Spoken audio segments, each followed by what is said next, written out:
Over Memorial Day weekend, we were invited to the White House again.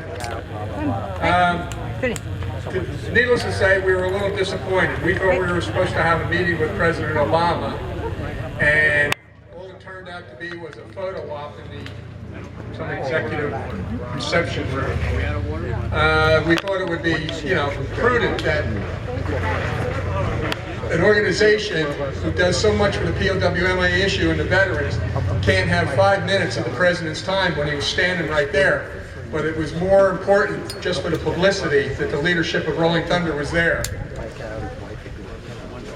We did have a meeting in the old executive office building with different representatives from the White House.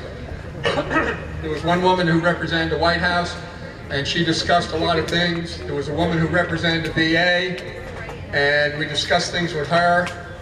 And then there was the new, let's see if we get his title right, Under Secretary of Defense, General Winfield, who is actually the new DPMO for prisoner of war missing, he's in charge of the prisoner of war missing in action office. He went on and talked at length about bragging up the JPAC and DPMO and everything like that. JPAC does a wonderful job. Nobody can criticize anything that they do. And if you don't know, JPAC is a Joint POWMIA Academy Command. They're the ones who go out and do the searches and look for the remains of missing Americans. And they are bringing home, I don't know how many sets of remains all the time.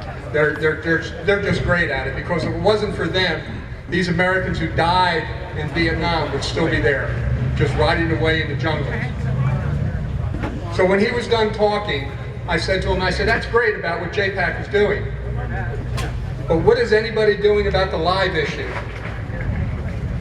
The numbers vary of the live Americans that were left behind, anywhere from 60 to 66, but the fact still stands that these Americans were left behind in a foreign country, and our own government is not doing anything about it.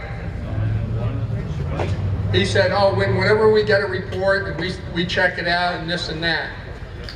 And I asked him, I said, but what do you do other than just waiting for somebody to come in and report it? Do you go out and actually search these areas where the last POW camps were known? Sure, they're up in the Iron Triangle where it's so dense you can't even see your hand in front of your face, but don't they do anything for it? And he says, no, we can't. We just have to wait till somebody lets us know that they think they may have found an American. And I said to him, well, why is it that private organizations such as Rolling Thunder are spending a lot of money, which we have spent. We have spent over $500,000 in the years that the organization has been in existence to try to send people over there to try to find these missing Americans. Why does it the private organizations have to do what our government refuses to do? And I also told him, you and I both know that if an organization or a private person finds a live American over there and the Vietnamese government finds out about it, there's a good chance nobody's going to be coming out of there, because it would be an embarrassment for the United States, and it would be an embarrassment for Vietnam.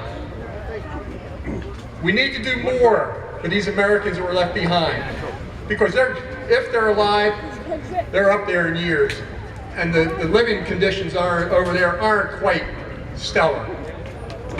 So if you're ever talking to a congressman, a senator, or whoever, tell them you want to know what this government is doing to find missing Americans that were left behind in Southeast Asia alive. Again, I want to thank everybody for showing up here today, and I hope you all have a safe ride home. God bless America. God bless our troops.